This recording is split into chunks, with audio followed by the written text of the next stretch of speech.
Hi guys, this is Ms. Carvalho, and today I'm going to walk you through the Topic 9 Inequalities ECART and each of the questions. So pull up your workspace from Google Classroom so that you can compare what I'm doing on here to the work that you did. Okay, because you want to see kind of what you did wrong. So pull up your own workspace so that you can compare your answers to mine. Okay. All right. So question 1, what is the value for R that makes the following true? On your workspace, I was looking for you to add 12 on both sides and really solve the inequality. And some of you substituted these numbers in for the R, which is true, and that's how you can figure out which one of these works. But I also want to make sure you know how to solve an inequality. You know, it doesn't matter if we have multiple choice answers. I want you to know how to solve it. So this is R is greater than 36. And a lot of you said, well, why isn't 36 an answer? Because 36 is not the answer. Remember that when you're solving equations and inequalities, the answer is whatever you can put in for the R. So I can put any number greater than 36, and that's the answer. 37 is an answer. 38 is an answer. Any number greater than 36 is the answer. Okay, that's why 36 isn't there. It's not an answer. All right, number 2, which graph represents? So I wanted you to divide both sides by a -5 on your workspace. I wanted to see that, dividing both sides by a -5.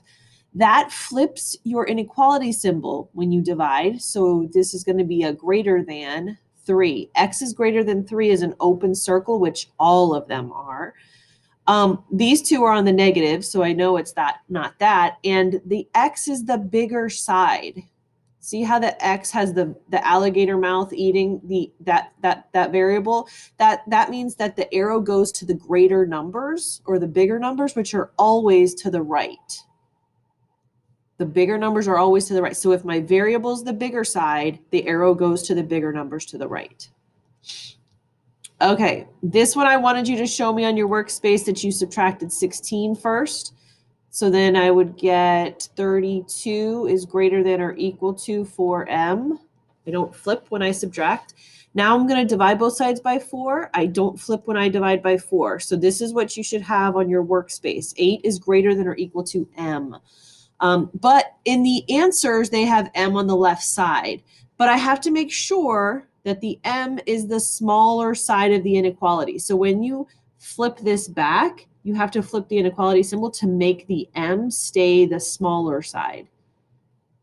So that's why this one is A. So that one's kind of tricky. I think a lot of you that got this one wrong picked B because they flipped the letter in the variable, or the letter in the number.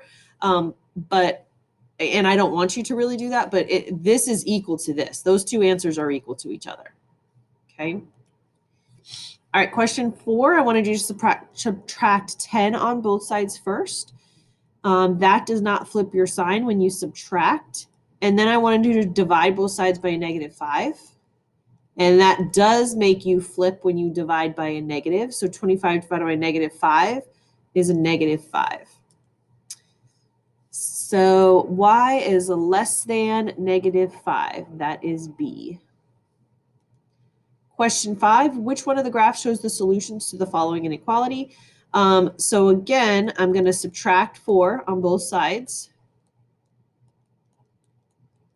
That does not flip my sign. Subtracting doesn't. It's only multiplying or dividing by a negative. And then I'm going to divide by 8. So I did not divide by a negative, so I don't flip my sign in this one. So x is greater than or equal to 3. They're all filled in, so that's good. And my x is the bigger side. See how the mouth is open up to my variable? So my variable tells me the direction of the arrow because that's where all the numbers are that could be for x. So x is greater than or equal to 3 is A. All right, number 6. Select the inequality symbol that matches the following statement. So after Halloween, you may have at most 5. That means you can have 5. So we need the equal to, right? Because at most means you could have 5, or anything less than that. The C represents like what number you could put into the problem to make it true. So if you can have at most 5 candies, that means you can't have 10. The most you can have is 5. So that the variable has to be the smaller side. All right, question 7. Which is one of the values of set of x that makes the following true? This one, I want you to subtract 3 on both sides first. Do not flip because we didn't divide or multiply by a negative. Now I'm going to divide by 7. You still don't flip. We did not divide by a negative number on both sides. So x is greater than 2. That means it's not 2. It's any number greater than 2. A lot of you that got this one wrong selected C. But the answers are whatever you can put in for the variable. That's what the answers are.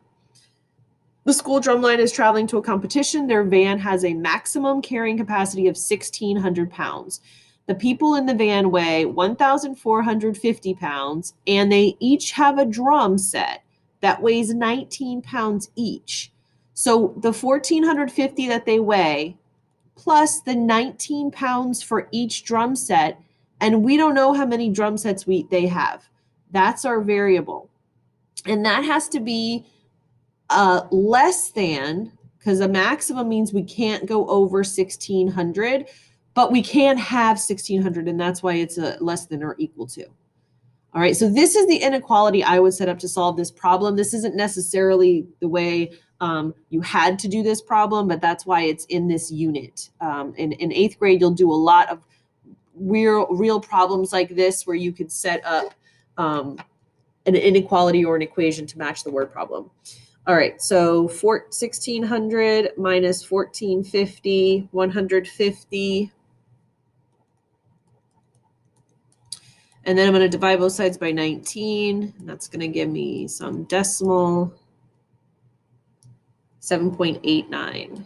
So we can't bring, this is a drum set. You can't bring a 0.89 of a drum set, and 8 would be too many. So that's why it has to be less than or equal to 7.89, which is 7. So this one wasn't a rounding problem. This is a real life problem, and you can't bring 0.89 of a drum. And if you go up to 8, then you're going over the weight limit. All right, last problem. Solve the practical problem, match the inequality solution on the graph. So the inequality, Gracie and her 3 friends decide to go paddle boating for the afternoon. If each life jacket costs $3 per person to rent for the day, so there's 4 of them, right? Gracie and 3, so the jacket, and so that's 12, right? And to rent for the day, and the paddle boat costs $16 per hour. So it's $12 for the vests plus $16 per hour. How many hours can they boat? They don't want to spend more than, they don't want to spend more than 75. So whatever's on this side has to be less than or equal to 75, which looks like this first one. So 16H plus 12 is less than or equal to 75. The solution is subtracting 12 and then dividing by 16.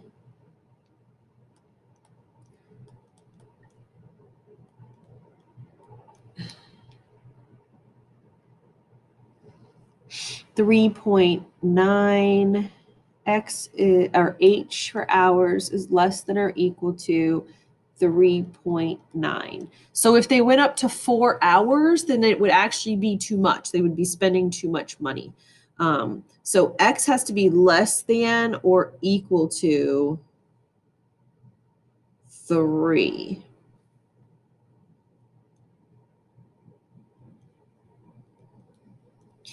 And then the inequality, all of them are filled in. I mean, the graph, sorry. And the h is the smaller side. So it could be less than 3 hours for them to stay under the 75. So the has to be a filled in circle, and the arrow needs to go to the left because that's the less numbers. All right, guys, I hope that helped. If you still have questions on ones you missed and you don't know why, let me know in an email before you take your ECART. You want to make sure you understand all the mistakes you made and do some of the practice questions too. All right, guys.